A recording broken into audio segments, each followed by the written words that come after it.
different clusters. For example, if you want to know that what are the complaints about irregularities in admission to Sainik school.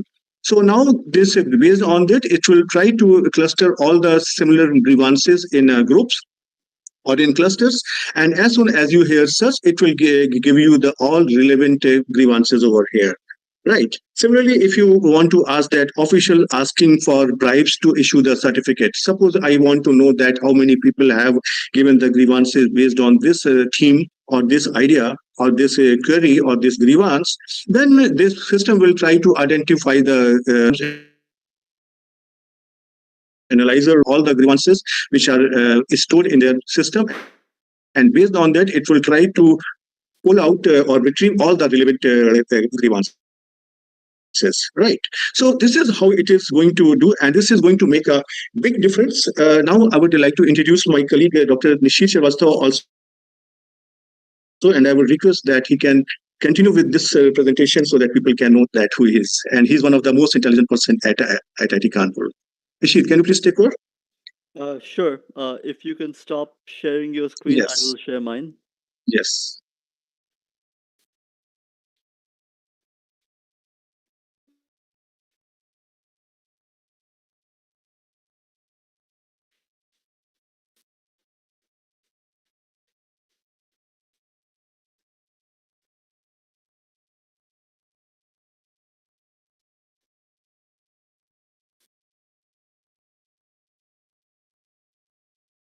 Please let me know when you can see my screen. Yes, I know. What is visible? Yeah. Okay, great. So I will quickly support what Professor Shalab was just saying by telling you that the big difference between typical keywords-based searches that you all are already familiar with and the sort of search that is possible in our system is that you are able to extract information based on the meaning of the document. And all of you now are familiar with ChatGPT and similar language models, so you know that this is possible. But instead of doing generation, we simply do retrieval, which means that our system does not suffer from any hallucinations. So if we look for corruption allegations, then we get essentially grievances where the word corruption does not actually exist. But these are all real grievances. These are not generated grievances. And so if you were to say, oh, why can't you use an LLM to do the same thing? We can't, because we are not interested in generated comprehension of grievances. We are interested in actually identifying grievances based on their semantic gist. So this is the way that this system differs both from traditional keyword-based search and from the large language models that are extremely popular these days. I'm just showing you some examples to show you the sort of granularity at which you can look for specific types of problems in this sort of search. So I can ask for allegations of improper reporting, and you can see that the text of this grievance essentially says that there's some exam for which the results were improperly reported. And here there's an allegation of improper testing. So we searched for allegations of improper testing, and here they're saying that they're doing a test that is a simple typing test, and you shouldn't be recruiting people based on a typing test. You should be doing a shorthand test, etc. So it actually is an allegation of improper testing. So, I mean, obviously, these are examples that I have cherry-picked in order to show off the value of the system. But even generally speaking, if you experiment with this, and if your organization has access to CPGrams, then it also has access to this system. So you can experiment with it yourself. So essentially, we are able to extract all grievances related to anything under the sun. So allegations of nepotism, delay in joining, any issue you can imagine. You can pull out the examples that show up in the CPGram system from any date, from any time, from anywhere. Now, this technology was developed at IIT Kanpur, and we implemented it into what is now called the IGMS, the Intelligent Grievance Management System, which is live in all central government departments. We also have one-way integration with state portals, and we are in discussions to have at least one-way integration with urban local bodies' grievance redressal portals. So what happens is that in this portal, I'm showing you the results that we get when I search for corruption in the NEET exam. This was a topic that was very topical in this particular date range, 1st of April to 31st of July. And basically, the graphic gives you a representative output as a result of the search. So all of these rows that you see here, you click on them. In the actual application, you get to see what the grievances actually are. You see the geographical spread of where are there more complaints of this nature, where are there less complaints of this nature. And with this, you can identify a combination of policy issues. So here you can see that when we search for delay in receiving joining letter after recruitment, we see a large spread of grievances all over the country, essentially saying that there is something that is systematically off about this particular vertical of governance at the central government level. You can also identify problem areas. This is a very cool application. Here I'm showing you the same thing I showed you before, but now zoomed in to Bihar. Corruption in the NEET exam, you see that there's a number of grievances being filed. These circles that I'm marking here are district level circles. And so education ministry official can look at this in real time, and they can figure out where is there a cluster of complaints about corruption in NEET exam. This is actually what actually happened when during the this NEET problem that came up. We were told use this instrument in order to pinpoint some of these problem locations. We are also happy to tell you that in the very near future, and by the near future I mean within the next month, the DRPG will be releasing an app based on the same technology that essentially follows this particular workflow where the citizen enters some grievance text or speech recording, and the system, and then it pushes them through stop and start annotating. I didn't want to annotate. Oops. All right, I stopped that. So to summarize, what we've developed as part of this project is we've developed this search engine that uses transformer models to generate word embeddings. We use support vector machines to train priority and spam so that we can filter out important grievances and spam, and that they don't clutter up GRO's workflow. We use optical character recognition to extract text from PDF submitted along with the grievances so that it is not just a search on the text that somebody is submitting, but on all the documents that they're submitting. And we use a Bayesian approach to identify grievance locations based on descriptions in the text. That is the combination of capabilities that are built into the system. Now, since this is a eGovernance webinar, I am taking the opportunity to share with you some lessons that we've learned about what sort of systems work and what sort of systems don't work on the ground in digital governance. So what we found is that if you can get a system to reduce latency, like if using this system, grievance redressal times are reduced, then that's great.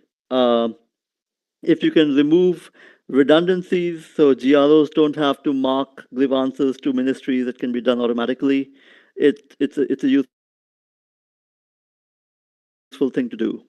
If you can eliminate indeterminism, that is also a good thing to do. So if I can say, oh, this grievance is incomplete, or this grievance has been marked to the competent authority, this grievance is complete. So if I can make those decisions automatically, then it makes it it makes the system more accountable, because then the line officer cannot come back and say the grievance does not our unit is not responsive to this grievance. So this is the threefold test that I would recommend when you are evaluating whether an intelligent system or an e-governance system makes sense to implement. Also, I would like to share with you some anti-design principles for e-governance, which is, if you try to design KPIs and incentivize people to work with those KPIs, then you have a problem. So if you say grievance redressal time has to be reduced, everybody is going to reduce the grievance redressal time. But that will not actually improve the quality of redressal of the grievance, it will actually damage it. Also, if you say that all grievances, if there's a pothole in your street, it has to go to CPGrams, that's a recipe for disaster. Over centralization of governance systems causes much more problems than it solves. And that brings me to my third point, and this is a direct quote from Oscar Wilde, which is that whenever there is centralization, there is stupidity. What is inhuman in modern life is officialism. So we've built this big system. Oh, you can analyze grievances that come from all across the country, but in reality, grievance redressal happens at the local level, at the local government level, through local government officials. The analysis in some sense is floaty and does not contribute to actual on-ground grievance redressal. And so we should not lose track of that principle, that actual activity happens on the ground. Nothing good centralize the ability to act. And therefore, the question that always emerges in e-governance is that just mechanically applying technology is insufficient. We have to consider the social fabric of our culture and not make mistakes that are simply convenience. Oh, we can do this, then we should do this. And if we think sensibly, then I am conscious. IIT Kanpur and the Center for Developing Intelligent Systems, DRPG, and the Ministry of Defense. And we can take questions if there are any questions. Thank you, Professor Shalabh and Professor Nishit, for a very insightful and intellectually stimulating presentation. Definitely, all the viewers have learned a lot through these two presentations today. So, coming into the question answer session, my first question will be to Professor Ganesh. Sir, you mentioned about the very successful model that you have built. My question would be that once you make a transition from a model stage to the actual implementation stage or production stage, so what are the challenges you faced? Because that is a challenge which most of the innovators face. They have a very successful model in hand, but there are few takers from industry or from government side of that successful model. So in your case, because you have already gone through this process and passed that threshold, what is your actual experience which you would like to share with our audience today? Thank you. Excellent question. This question is very close to our hearts. What we think on field, in the lab, works very well. When you take it to the field, often you have completely unanticipated surprises, either because of the expectations from the other end, which we're not aware about, or possibly because the model is being really tested in a very different domain than it was trained on, right? So there are two things. One is, let me start with the second part. The model is trained in a very different domain than it was tested on.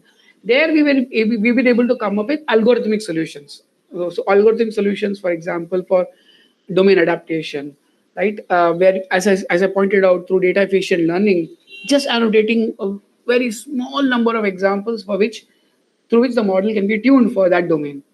The first is the bigger challenge, which is the expectation of the end user. The end user wants very high precision, very high recall, everything high, right? But in life, there is always some trade-off. If you decrease the number of false positives, you may land up increasing slightly the number of false negatives. So what we have also been doing, and this is also a lot of the software engineering work with the company, we try and present accuracy dashboards. What does accuracy dashboard we mean? Well, the user can herself or himself look at, okay, here are the examples which we think the user should have a look at, whether they are worth being signaled as anomalies. For example, this image, there was a count of 15 and the model actually got it as 15, but got it as 14, slightly off, right? Now, the accuracy dashboard lets the user profile the performance of the system and see if the system was inaccurate, how inaccurate was it? Was it forgivably inaccurate or not? And the accuracy dashboard also lets the end user annotate her or his or her own examples so that the model can improve. So this gives the user, makes the user feel a participant to the entire process. I think the key word here is participation. We want to co-evolve. We don't want to just evolve for some end user. We want to co-evolve with the end user, and accuracy dashboard and other interfaces that we provide through software engineering enable that. We have also Mr. Yogesh Ray. Yogesh, would you like to also chip in? Because he has dealt with zillion such right, expectation mismatches, which you talked about. If Yogesh is there, he may speak. Otherwise, I think this is my summary answer. Okay, I think we got the gist of it. And my next question is actually a build up on this question, and this goes to Professor Shalabh and Professor Nishit. Sir, you mentioned about the semantic search. So, which again, the system accuracy will build over time as the data builds up. So, at this stage, when you, let's say, pose a question of corruption in a particular office, so what is the data outcome like? What is the accuracy of the data? So, and in a way that how many false positives are thrown up and how many false negative are actually problem related to that core area and which is not captured by the search system. Okay. Actually, in the big, okay, please continue. So the short answer is that the embeddings that we use are trained on a very large internet corpus. So it is not trained on the data that we get in the CPGram system. And so there's no notion of lifelong learning or additional training or the system getting better over time. It is as good as it gets when it is launched. To answer your second question, this is not a classification problem.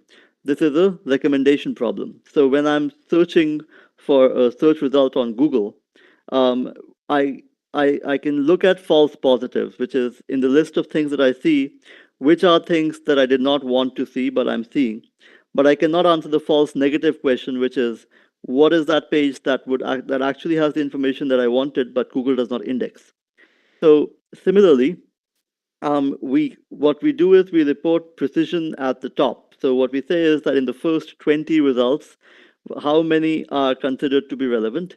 And there, depending on what type of query is being asked and what ministry is this relevant to, we get false positive rates of between 10 to 20%. So which means that 1 out of every 5 is going to be like, oh, this is, I mean, it is semantically related, but not conceptually related to what I was asking. So between 1 in 5 and 1 in 10 query is not relevant. As I say, the false negative question cannot be answered. And so we use the false positive rate as our metric for judging whether the system is doing what it is supposed to be doing. Okay, so Professor Shalabh, would you like to add something, please? No. That is the same thing I was going to tell. Yes, but in a different language. Okay, thank you.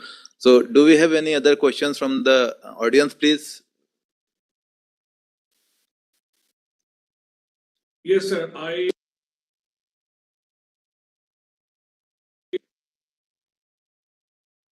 Yes, please.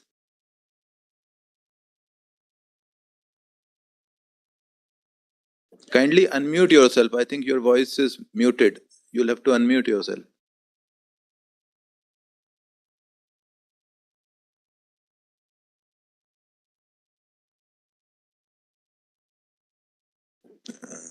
Sorry, your voice is still not audible. Am I audible now, sir? Yes, yes, please. Yes. Okay. So I have two set of questions to any of the professor who will be able to help me out. Sir, first question is for all any data scientists. Right now, the problem that we are facing is getting an appropriate data set, sir, for the putting into our testing set, sir. So what do you see? Because as the professor was also telling about the CPGram doesn't have appropriate numbers of data sets still there for doing the round of testing that is required for building up a model, sir. So that is one first issue that any data scientist is facing these days. Secondly, is the hardware requirement for processing this data set, like GPU and APU are still a buzzword for the government sector because we don't have a computer, we're just still running at a very high speed right now. So adopting data science and doing all this still is a long way to go for the data scientists or any of this kind of project in government sector. So what do you have to say on this, sir? May I go first? Because the open source platform that we talked about, please have a look at it. It was the whole goal is to go beyond specific products to enabling everyone to build their models and identify data sets. So if you can look at decile.org, which I have put on the chatbot here, so specifically, there is a way by which you can identify for your own domain what data set comes close to your requirements. Okay, so I've just screen shared this again. If you can see this, what I had presented was that if let's say I have 2 or 3 sample documents from my domain, in your case, your domain, that's what we call as target. So what our model lets you do is, given a small set of samples from the target, your domain, it can identify from, you can give that as a query to a large collection, open source collection, a large collection of existing documents, and it can identify from that large collection what is a subset that is relevant to you. Because not the entire collection is relevant to you, but a subset that is relevant to you for your application. That's precisely why we built out these open source models, open source platform called data efficient learning. Specifically, I'm referring to trust called targeted subset selection. So you can do this, as I said, for images. You could, on the left-hand side, I've shown this example for lab reports. Let's say I have 2 or 3 lab report samples, and I want to find what are the other lab reports that come close enough. Again, you can do this targeted querying. I don't know if this answered your query, but this was an effort so that you can navigate this large space of data set, which without knowing what data set really fits your bill, you can just give a small set of queries in the form of images, in the form of sometimes textual queries as well. Am I audible now? Yeah, please. Sir, myself Sukesh Jain, and with me my colleague Sunil Yadav. We are representing IT and E Department, Government of West Bengal. Sir, we have a query to Professor Ganesh Ramakrishnan. Sunil, please. Sir, recently we have been also developing a system from the footage we gather from this Kolkata police CCTV network of the entire Kolkata city.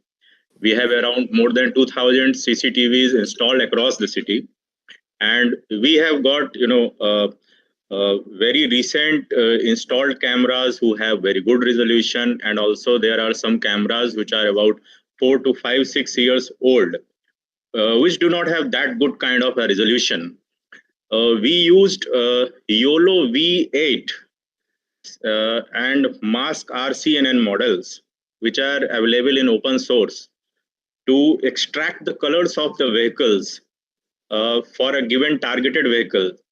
And we found that the quality of CCTV networks we have at present in the city, the footage and the dust which is continuously gathering on them, and the environmental conditions in which they operate, is still not being able to be processed by the technology available at present, and we are not able to extract good results so far as to maximize the recalls, because in such cases we would like to minimize the false negatives.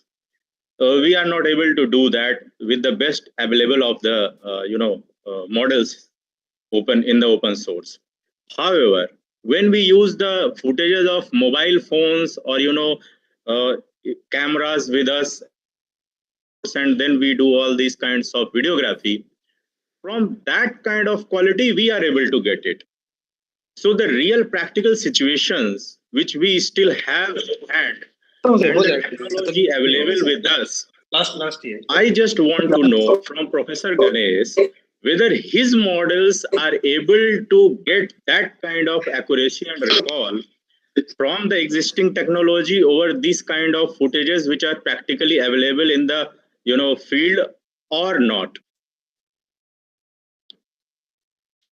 Thank you, sir, for asking this very important question.